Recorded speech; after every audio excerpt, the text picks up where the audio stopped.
2026 ஜனவரி 16ஆம் தேதி இன்ஸ்டாகிராமில் ஒரு வீடியோ வெளியிடப்படுது. வெளியானதுக்கு அப்புறம் அந்த வீடியோ கேரளா முழுவதுமே ட்ரெண்ட் ஆகுது.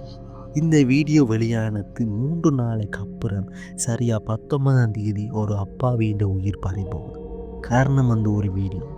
அந்த வீடியோ அப்லோட் பண்ணது யாரு? என்ன நடந்துச்சு? வாங்க இப்போ நம்ம வீடியோக்குள்ளே போகலாம்.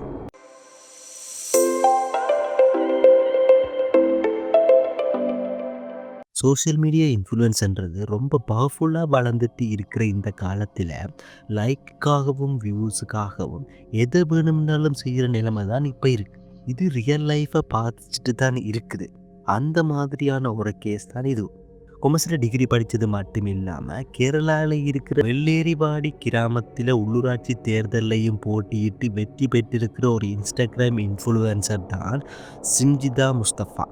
அவங்க கடந்த 16ஆம் தேதி பஸ்ஸில் போயிருக்க தன்னை ஒருவர் பாலியல் ஹெராஸ்மெண்ட் பண்ணிட்டாருன்னு சொல்லி ஒரு 18 செகண்ட் வீடியோ, ஒரு 18 செகண்ட் வீடியோவில் இன்ஸ்டாகிராமில் அப்லோட் பண்ணுறாங்க. அது மட்டும் இல்லை, நான் இதை பற்றி போலீஸில் கம்ப்ளைண்ட் பண்ணிட்டதாகவும் மென்ஷன் பண்ணியிருக்காங்க. வாங்க அந்த வீடியோவை பார்த்துட்டு வரலாம்.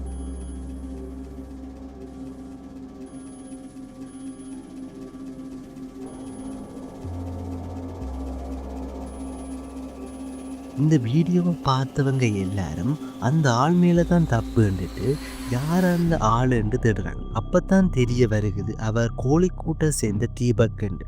அவர் ஒரு புடவை கடையில் சேல்ஸ் மேனேஜராக ஒர்க் பண்ணிட்டு இருக்கிறார். இதை தெரிஞ்சோன்னே எல்லாரும் சேர்ந்து அந்த ஆளை கழுவி ஊற்ற வலிக்கிட்டாங்க.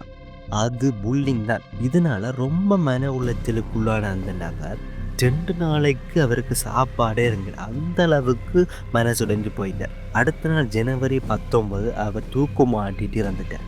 இத்தனைக்கும் அவர் தான் வீட்டுக்கு ஒரே மகன், 2 பிள்ளைகளுக்கு அப்பாவர். குடும்பமே இவரோட வருமானத்தை நம்பித்தான் இருந்திருக்கு. இப்போ இந்த குடும்பத்தோட நிலைமை கவலைக்கிடமாக போச்சு. ஜஸ்ட் ஒரு 18 செகண்ட் வீடியோவால். தப்பு பண்ணவங்களுக்கு இந்த விஷயத்தை எப்படி ஹேண்டில் பண்ணணும்னு தெரியும். ஆனால் எந்த தப்புமே பண்ணாத ஒரு ஆள் மேலே இந்த மாதிரி அக்யூசேஷன் வைக்கும்போது தான் எப்படி ஹேண்டில் பண்ணுறேன்னு தெரியாமல் விபரீதமான முடிவெடுப்பாங்க. ஸோ இதுக்கப்புறம் தான் ரியாலிட்டிக்கே வராங்க. அப்போ தான் மறுபடியும் அதே வீடியோவை வடிவாக பார்க்குறப்ப தான் தெரியுது, பஸ்ஸில் தீபக் பேக் ஓ சம்திங் எடுக்கிறதும், இவங்க பின்னால் நின்று லைட்டாக பொடியை மூவ் பண்ணி வேணும்னு பொடியில் டச் பண்ணுறதும், எனக்கு ஒரு வைரல் கண்டென்ட் கிடைச்சிட்டேன்ற மாதிரி சிரிக்கிறதும் அந்த வீடியோவில் நல்லாவே தெரியுது. அந்த வீடியோவில் முன்னுக்கு கொஞ்சம் இடம் இருக்கிறதும் அப்படியே தெரியுது. அங்கே மூவ் பண்ணி நின்றுருக்கலாம், ஒன்றும் பண்ணலை. அவங்க ஃபோக்கஸ் எல்லாமே கண்டென்ட் மேக்கிங்கில் தான். இப்போ ரியாலிட்டியை பார்த்தோம்னு சொன்னால் ஒரு அசம்பாவிதம் நடக்குது, அன்வான்ட் டச் ஆகுதுன்னா நம்மளை ப்ரொடெக்ட் பண்ணிக்க என்ன வழியோ அதை பார்ப்போம். ஃபஸ்ட் நம்மளை அந்த இன்சிடெண்ட்டில் இருந்து தப்பிக்கிறதுக்கான டிஃபென்ஸ் என்னமோ அதை பண்ணும். அதுக்கப்புறம் தான் நிச்சயம் இல்லை. ஆனால் இந்த வீடியோவில் தன்னை ப்ரொடெக்ட் பண்ணுறதுக்கான எந்த விதமான விஷயமும் நடந்திருக்காது. இப்போ திரும்ப எல்லாரும் போய் சிஞ்சிதாவை போட்டு சோஷியல் மீடியாவில் கதற அடிக்க விழுகிட்டாங்க. தீபக்குக்கு என்ன நடந்துச்சோ அதே புல்லிங் தான் சிஞ்சிதா மேலேயும் திரும்பிச்சு. பட் தப்பு பண்ணுறவங்களுக்கு எப்படி அக்யூசேஷனை ஃபேஸ் பண்ணணும்னு தெரியும் இல்லையா?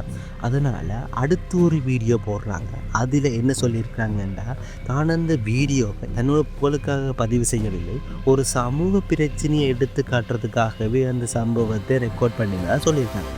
என்னென்ன சொல்றான் பாருங்க, கம்பி கட்டுற கதையெல்லாம் எடுத்து போடுறாங்க. இதுக்கிடையில தான் பாதிக்கப்பட்ட நபரோட அம்மா போலீஸ் கம்ப்ளைண்ட் கொடுக்குறாங்க. விஷயம் கைமீறி போகுது என்று விளங்கின பிறகு அந்த பஸ் வீடியோவையும் இன்ஸ்டாகிராமையும் டோட்டலாக டிலீட் பண்ணிட்டு ஆல் அப்ஸ்கான் ஆயிடுது. கொலை முயற்சிக்கு தூண்டுதல் என்று அவங்க மேலே கேஸ் ஃபைல் பண்ணின போலீஸ் அவங்க ஒரு உறவினர் வீட்டில் ஒளிஞ்சிருக்கிறது தெரிய வந்து அங்கே போய் அரெஸ்ட் பண்ணுறாங்க. அரெஸ்ட் பண்ணி 14 நாட்கள் நீதிமன்ற காவலில் வைக்கிறாங்க. நான் முதல் சொல்லியிருந்தேன் இல்லையா, போலீஸ் கம்ப்ளைண்ட் கொடுத்துருக்காங்கன்ட்டு.